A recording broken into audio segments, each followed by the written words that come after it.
Welcome everyone to another episode of Ergodicity TV. This one is about our recent textbook called An Introduction to Ergodicity Economics. Now, a bit of background. The book took about 10 years to prepare, starting its life as a set of lecture notes and then gradually growing into what it is today, a pedagogical, clean, beautiful, simple introduction, a route into the field, taking you roughly from high school mathematics to recent research.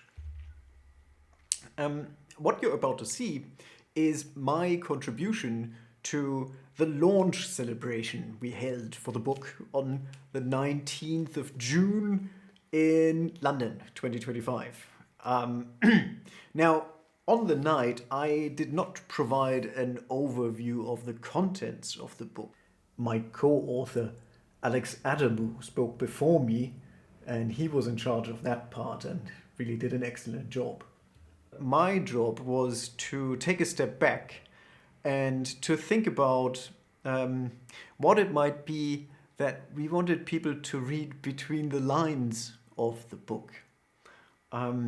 So why really did we invest so much time and energy into developing ergodicity economics? And what did we learn beyond the technical tools, the techniques that we picked up along the way or developed? Jumping ahead a little bit, I would say that really the reason for all of this is that I think ergodicity economics is a very healthy way of looking at the world, or in particular at economics, of course. It's not radical, it's conciliatory. It is very explicit about its assumptions, it's formal, it is testable. So I think it's quite healthy to have this sober view of things. But you'll see more of that in the presentation.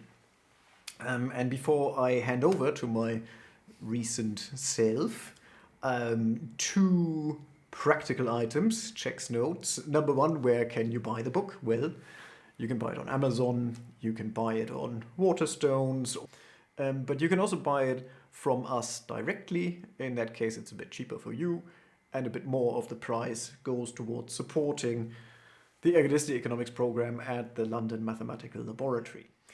The second point, practical point, what if you get stuck reading the book?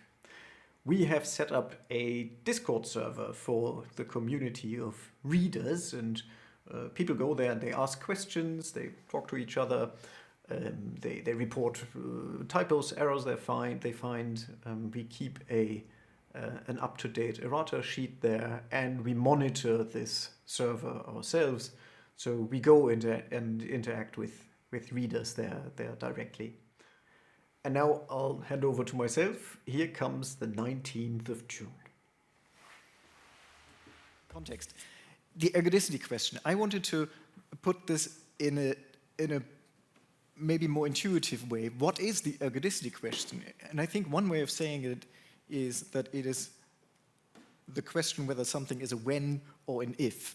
You may ask yourself when something happens or if something happens. And in an ergodic system, when these two averages, waiting for a long time or averaging across many systems, when they are identical, then everything will eventually occur. So everything is a when question. And everything is also an if question. If you average across the ensemble, you'll see it. And if you average across time, you get the same result. But sometimes the when and the if are very different. And that is, well, sometimes it's actually the rule. In most cases, when and if are different. So if you're sort of stuck along one trajectory, if your life is determined by the circumstances of your birth, then this is not a when question. You will not be born again, at least not to my knowledge. So now the when and if is something about time on the one hand and chance on the other hand. And time and chance are a really old problem.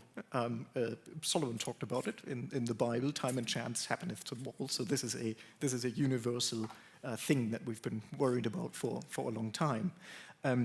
Individuals see a bit of time, and collectives see a bit of the ensemble or of the multiverse. So you can also pose this if and when question in terms of individual versus collective. So ergodicity then is also a question about how individuals and collectives are related to one another.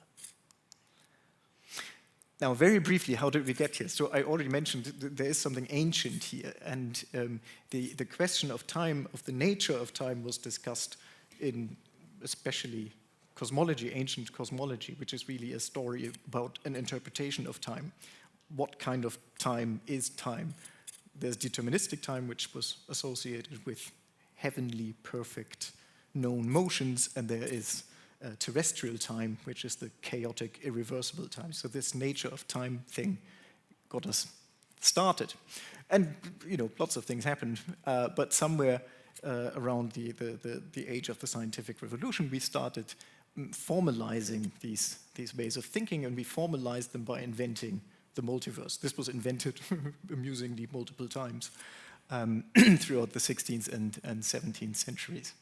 And the next really big conceptual leap in this story is the discovery of the ergodicity problem, that sometimes it's if and sometimes it's when, and that you cannot just exchange time averages and expectation values or ensemble averages. So this is the 1870s Boltzmann, and that then leads to the development of complexity science, which some in this room are very familiar with. So somewhere in 1944, Schrödinger wrote a book called What is Life?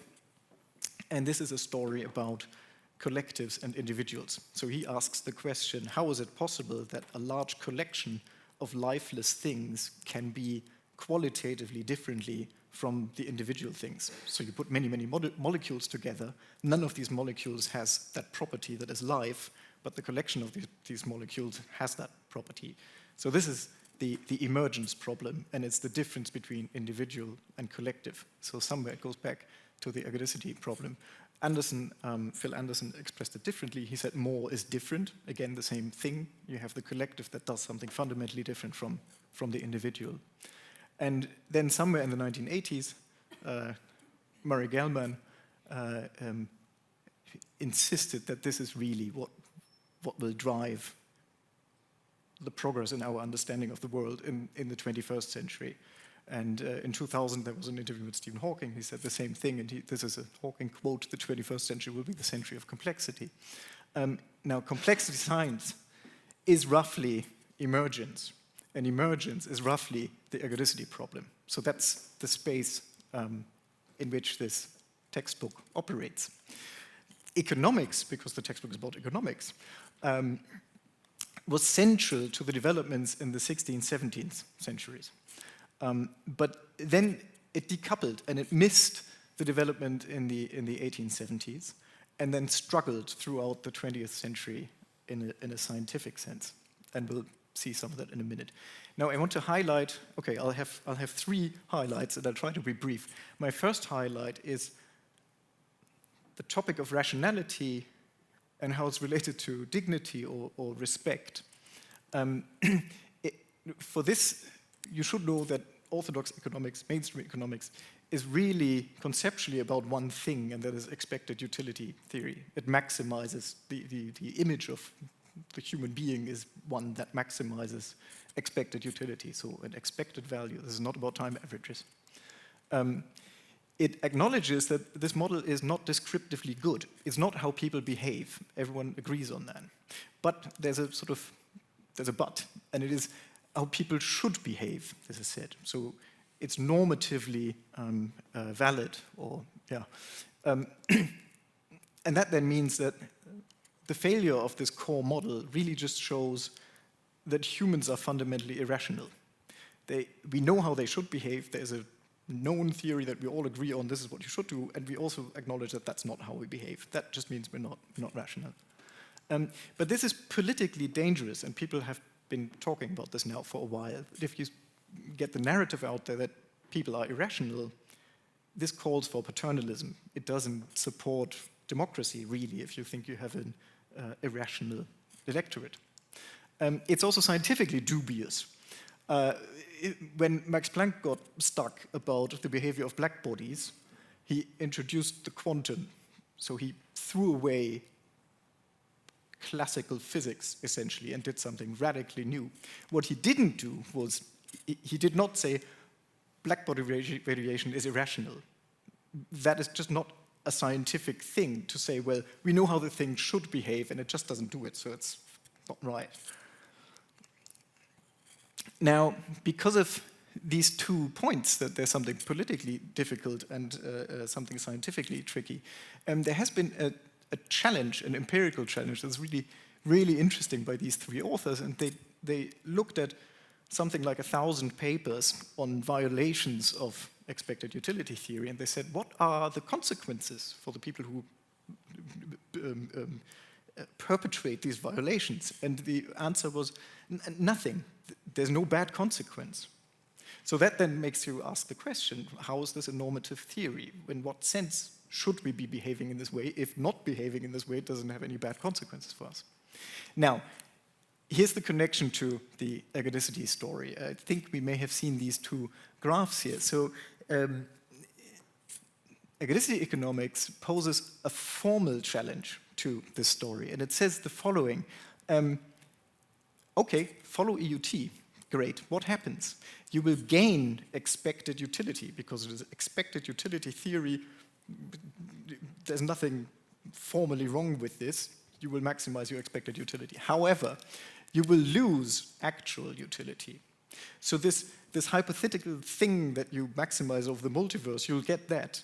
But it's not really you, because it's really an average over your multiple universe clones or something. But the thing that you might actually care about, which is actual utility that you experience over your lifetime, that is something you will lose. So this is a completely different story about violations of expected utility theory. It says you deviate from EUT because if you do so, you will do better in your real life. And that then means that EE, and this is a theme that keeps coming back in many contexts throughout the textbook, it reveals rationality where orthodox economics cannot see that rationality. So that was highlight number 1. I'll just keep going. Let's see how far we get. The second thing I wanted to say is that the character of the book, or of this work, is really foundational. And I'll just tell you what we really did or how we eventually got to a place where we understood what utility functions might be. And we said, well, we really just want to measure the speed of wealth growth consistently. Alex just talked about this. So we don't want a measure that just changes depending on when we measure it. Now, how do we do that? And we said, well, actually, what we'll do is we take this wealth process and we'll turn it into a clock. Clock building is one of the most fundamental things you could do in physics, to think, how do you build a clock? In the book on page 62, you can read about clocks. What is a clock? A clock is a process that does something repeatedly at regular intervals measured on another clock. Since this definition is circular, a standard clock was agreed in 1967 by convention after 9,192,631,770 cycles of the radiation produced by the transitions between 2 levels of the cesium-133 atom. We say 1 second has elapsed. So we build clocks by anything could be a clock, as long as it does a tick and a tock and regular intervals measured on something else that we agree is a clock. Now, how do we do this with a wealth process? We take one of these nonlinear wealth processes, perfectly deterministic in this case, and we say, we transform it. We just take this thing, Alex already mentioned it, and we find a linearization for this trajectory. And then we can use the linearization as a clock.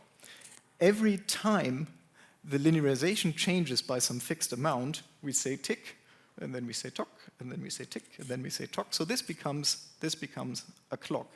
And this linearization, when we follow it through the formalism, replaces the utility function. So it pops up exactly as a replacement of the thing that in the 1730s was considered a psychological strangeness, or a formalization of such a thing. So we end up again at a point that Alex also mentioned. EE interrogates circumstances first. It focuses on your situation, the process that you're operating under. Only after that do we consider any kind of individual psychological effects. And it highlights that the orthodoxy underestimates both the power of circumstances and, we've already said that, our rationality.